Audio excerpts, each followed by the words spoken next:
Hey there, it's Mitzi. Welcome to my channel. Today I am sharing my pile of possibilities for Jane Austen July, and this is very exciting for me because this is my first time as a booktuber to participate in Jane Austen July. And y'all, I have been hoarding books for this.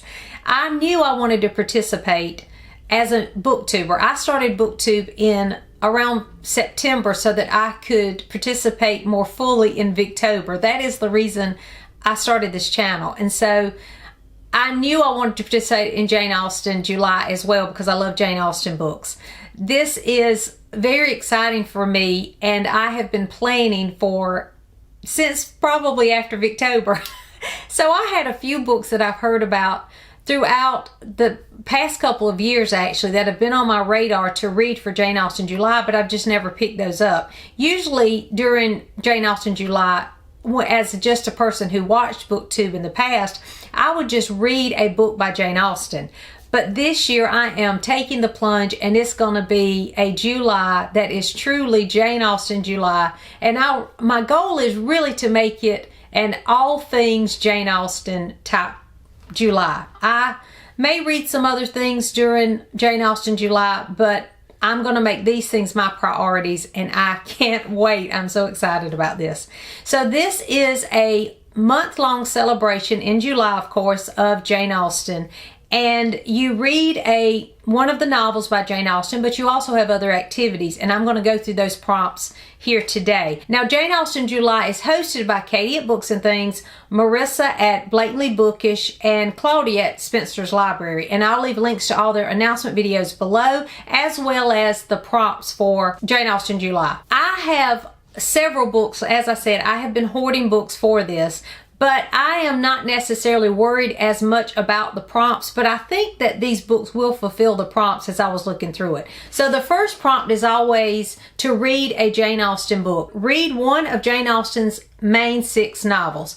And we have a group read this year of Pride and Prejudice. And who doesn't love Pride and Prejudice? So if you've never participated, this is going to be a great year for you to do that, because Pride and Prejudice is just wonderful. And not only that, there's a lot of adaptations for Pride and Prejudice too. So that would be a fun one. If you want to just read with us Pride and Prejudice and then just read a lot of retellings or things based on Pride and Prejudice, you could possibly have a full month of reading just from that, because Pride and Prejudice is so popular. So I was very excited to see that this year's group read was Pride and Prejudice, and I will of course be rereading that along with the others. So I'm excited about that. We also have another group read which takes care of the second prompt, which is read something by Jane Austen that is not one of her main 6 novels. And we're going to be reading also during the month of July together Lady Susan. And I happen to have Lady Susan, but this is a collection of Lady Susan, the Watsons, and Sanditon. And I have not read any of these. So I may make a challenge to not only read Pride and Prejudice and Lady Susan, but also the Watsons and Sanditon, and just read this entire collection here, because I've never read Lady Susan, so I will be reading that for sure. And then prompt number 3 is to read a nonfiction work about Jane Austen or her time. Katie at Books and Things has mentioned books related to Jane Austen that are nonfiction. You can go over to her channel and find lots of those. And I keep thinking about some of those. I have them in the back of my mind, but I don't have any on my shelf. I do, however, have a couple of things that would work that are nonfiction. Like I have this set of letters of Jane Austen. It's by the Oxford World's Classics collection, and this is just Jane Austen letters. So I could use this if I wanted to. I also have this little book that I just picked up. Again, like I said, I'm hoarding all these books. This is The Prayers of Jane Austen, and I'd never seen this before, but it's a slim little volume, and I thought that would be fun to just pick up throughout the month, dip in and out of this one. So I have these two, but if you have another one that you think would be a good one for a nonfiction about Jane Austen, let me know that in the comments, because I do want to pick up some more.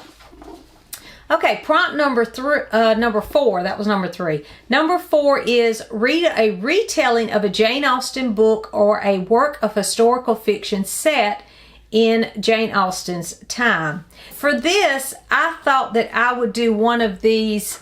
There are a lot of these books that take one of the characters from Jane Austen's work and make a whole story out of them. And one that I hear about all the time, and I have been saving because I've heard it's such a great one, is The Other Bennet Sister by Janice Hadlow. And this has been on my shelf. I think I've had this for over a year now on my shelf because I didn't get to it last Jane Austen July. And so I'm chomping at the bit to get this one. This is going to be a priority for me because I've heard great things about it. And the front of it sounded just like what I want to read. It says, inspired by one of the most beloved novels of all time comes the story of Mary, the bookish ugly duckling in Pride and Prejudice, as she transforms into a woman with passionate choices of her own. So I'm looking forward to this. If you've read this, let me know in the comments, because I think this one's pretty popular on BookTube. And then I had one that is also super popular. I've seen the movie to this one, and it's Austenland by Shannon Hale. I've read a couple of books by Shannon Hale already, and so this one has been on my shelf for quite some time. It may have been on my shelf longer than this one. But this is, the reason I haven't read it yet is I enjoyed the little movie. I thought it was cute. But it is contemporary, and I don't read a lot of contemporary, so I'm not sure. I also think that this is YA. I'm not sure, but I think it is. So I'm willing to give it a try. Again, it's not very long, so it wouldn't take me long to read this one. And I need to get this read and off my shelf anyway. Austenland by Shannon Hale is a possibility. And then I had two. These have been popular as well on BookTube. Catherine Ray wrote these. I have Dear Mr. Knightley. I found these at a thrift store. And Lizzie and Jane. And I thought those would work well. This one says, Samantha Moore, Dear Mr. Knightley, says Samantha Moore has always hidden behind the words of others, namely her favorite characters in literature. Now she will learn to write her own story by giving the story to a complete stranger. Sam is, to say the least, bookish. An English major of the highest order, her diet has always been Austen, Dickens, and Shakespeare. The problem is both her prose and conversation tend to be more Elizabeth Bennet than Samantha Moore. That sounds right up my alley. And being called anything with Mr. Knightley, yes, I am on board with that. And then this one, I wasn't as interested in this one, but I had picked it up too since I found it at a thrift store. It says, Lizzie and Jane couldn't be further from Jane Austen's famous sisters for whom they are named. I don't know what this one's about. Mr. Knightley's what caught my eye on this one, but I'm interested to see what this one is about. So we'll see. I'll try a chapter and see where it goes. Then I found this one just recently. I ordered this one. It's what it says at the top of it, the book Jane Austen fans have been waiting for. So that really caught my attention. But it's What Kitty Did Next. And I loved the cover. I thought it was a beautiful cover. But it says, England, 1813. Kitty Bennet lives in the shadow of her two elder sisters, both of whom have made excellent marriages. It goes on to say that when her world unexpectedly expands to London and then to her sister Elizabeth's magnificent estate, Kitty is overjoyed. Keen to impress this new society, she resolves to improve her mind and manners.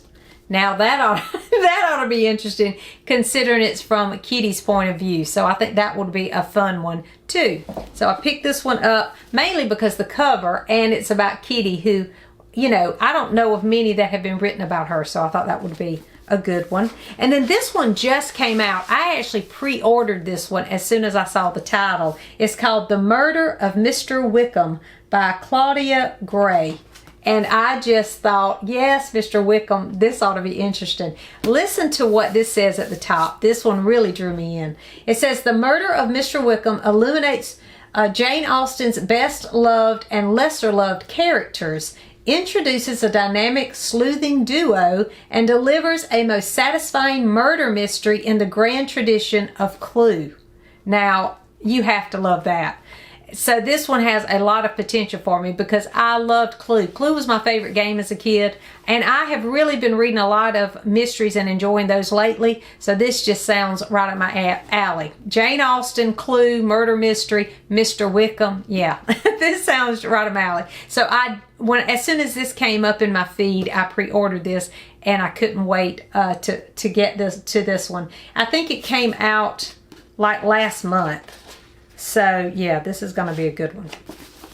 So those are some for the prompt. Number 4, a retelling. Number 5 is a contemporary of Jane Austen. Now, I don't have too many books that were written by contemporaries of Jane Austen. It says published between 1775 and 1817. But I do have this collection of poetry by Wordsworth, and I have not read anything in this yet. I had actually put it aside just as a poetry collection to get to, because I just love these this collection by Everyman's Library. And this, I think he was a contemporary of Jane Austen. Let me know that in the comments, because I'm thinking that he was. So I thought I could just pick this up throughout the month and just dip in and out of some of his poetry. So those are for those prompts. Then prompt number 6 is to watch a direct screen adaptation of a Jane Austen book. That's easy because I have several of those, and I have a lot of those on DVD. Now, I know a lot of people are like, why would you have a DVD? Because I like, just like on this shelf, all these tangible physical copies.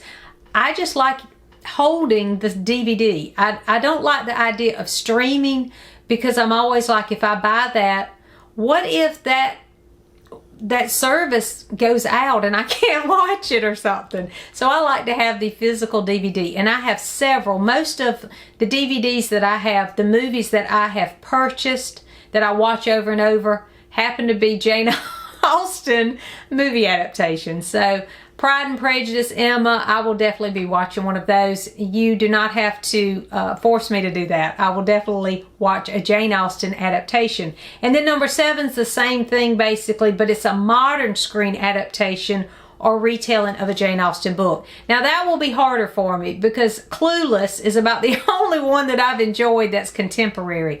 I have been hearing a lot of booktubers talk about some sort of YouTube series that's contemporary. If you know what that is, leave a link to it below so that I can check that out. I'm not sure if I will even want to watch that because, to be honest, I mean, I loved Clueless. I thought that was great, but I watched Clueless when I was, what, my 20s or something.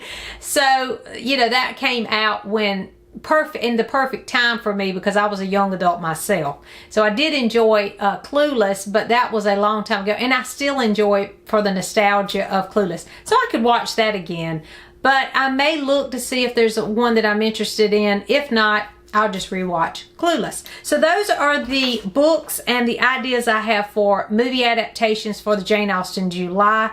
Again, I will leave the prompts and all the announcement videos from our hosts down below in case you're interested. Are you participating in Jane Austen July? I do hope you will, because it will be so much fun for us to celebrate Jane Austen this summer. So let me know in the comments if you are participating. Let me know if you've read any of these books and which one you think that I should make a priority this next month. Thanks for watching, and I'll see you soon.